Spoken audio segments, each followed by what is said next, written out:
For my new another video. তো আজকে আমরা এসেছিলাম মায়াপুর স্কন, কিন্তু আমরা মায়াপুর স্কনে ঢুকেই আমাদের হোটেলের রাস্তা ভুল করেছি। কারণ আমাদের হোটেলে যাওয়ার কথা ছিল গীতা ভবনে, কিন্তু আমরা প্রথমত যে গোশালার পাশ দিয়ে যেই নিত্যানন্দ কুটির আর গৌরাঙ্গ কুটির, যেটা আমার পাশেই দেখতে পাচ্ছ, ওই সাইডে গৌরাঙ্গ কুটির আছে, তো আমরা ভুল করে এইদিকে ঢুকে পড়েছিলাম। সবাইকে জিজ্ঞাসা করার পর জানতে পারলাম যে আমরা ভুল এসেছি, আমাদেরকে পিছনের দিকে যেতে হবে। তো আমি আর আমার বন্ধু ওই দিকেই হাঁটা চলেছি, মানে হাঁটতে হাঁটতে আমাদের ওই হোটেলের দিকেই যাচ্ছি, যেটা আমাদের হোটেল বুক করেছিলাম। আর ওই হোটেলে আমাদের কিছু বন্ধু বসে আছে, মানে তারা আগে এসছে, আমি একটু লেটে এসেছিলাম। এবার ওদের কাছে গিয়ে প্ল্যানিং করবো যে ওরা কোথায় যাবে, কোথায় নিয়ে যাবে আমাকে। সেরকমভাবে মায়াপুরের কিছুই চিনি না, কারণ আমি একবারই এসেছিলাম 2023 সালে, আর এই আসলাম। হ্যাঁ, গঙ্গা স্নান করতে আসি মাঝে মাঝে, কিন্তু মেন স্কনের মধ্যে এইভাবে ঘোরাফেরা কখনো হয় না, মানে সেরকমভাবে সময় পাই না। কারণ বাড়ির লোকের সাথে আসি বা অন্য কোনো ফ্রেন্ডদের সাথে আসি, তারা বাড়ি চলে যেতে হয় খুব তাড়াতাড়ি, তার জন্য সেরকমভাবে ঘোরা হয় না। কিন্তু আজকে এসছি মায়াপুরে, আজ থেকে মিনিমাম 7 দিন থাকবো। আর এই 7 দিন বন্ধুদের সাথে ঘুরবো ফিরবো আর অনেক মজা করবো, আর কি স্নান করবো শুধু। তো এখনো আমরা পৌঁছাইনি, এখনো মিনিমাম 2 থেকে 3 মিনিট লাগবে আমরা যেখানে থাকবো সেখানে যেতে। আমি একদম টিওভিপি মন্দিরের পাশে আছি। তো গাইস দেখতেই পাচ্ছেন আমার সাইডে এখানে চেকিং চলছে। মন্দিরের প্রবেশের আগে এখানে চেকিং করা হয়, কারণ যেন কেউ ফোন বা নেশাদ্রব্য জিনিস মন্দিরের ভিতরে না নিয়ে যেতে পারে। তারা যারা এখনো ভিডিওটাকে লাইক এবং চ্যানেলটাকে সাবস্ক্রাইব করেননি, তো তারা প্লিজ ভিডিওটাকে লাইক এবং চ্যানেলটাকে সাবস্ক্রাইব করে দিন। আর আমরা প্রায় পৌঁছে গেছি, প্রায় একদম মেন মন্দিরের সামনেই আছি, আর হয়তো মিনিমাম 1 মিনিট লাগবে। তো ভিডিওটাকে আমি এখানেই স্কিপ করে দিচ্ছি, আমি আবার রুমে গিয়ে ক্যামেরা অন করবো।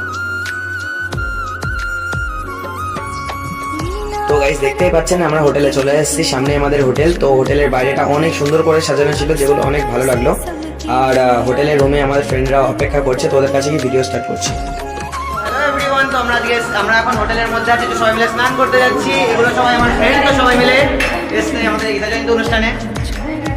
তো দেখতে থাকুন, আমরা ঘাটের দিকে যাবো।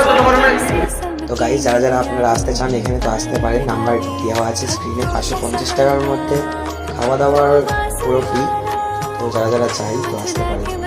তো গাইস আমার ফ্রেন্ড আগে স্নান করতে নামলো, ও যেভাবে ঠান্ডা জলে ডুব দিচ্ছে, ওকে ডুব দিতে দেখে আমার ঠান্ডা লাগছে। তো এবার ও স্নান করা হয়ে গেলে আমি স্নান করব। তো গাইস আমার স্নান করা কমপ্লিট, পুরো মাথার চুল শোকাচ্ছি, এবার রুমের দিকে যাব। তো যেতে যেতে তো গাইস আমাদের স্নান করা কমপ্লিট, এবার আমরা রুমের দিকে যাব, কারণ অনেক খিদে পেয়েছে।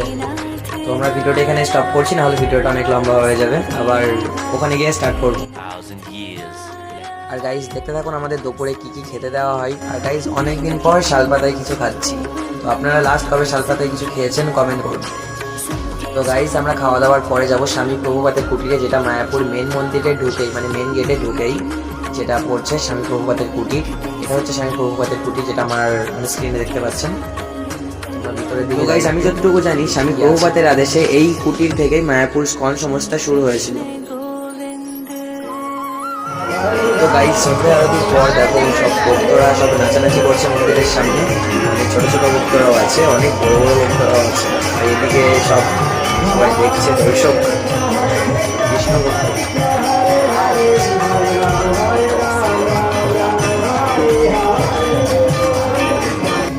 তো গাইস আজকের দিনটা আমার মোটামুটি অনেক ভালোই কাটলো। তো আজকের ভিডিও আমরা এখানে বন্ধ করছি। তো good night everyone, bye bye.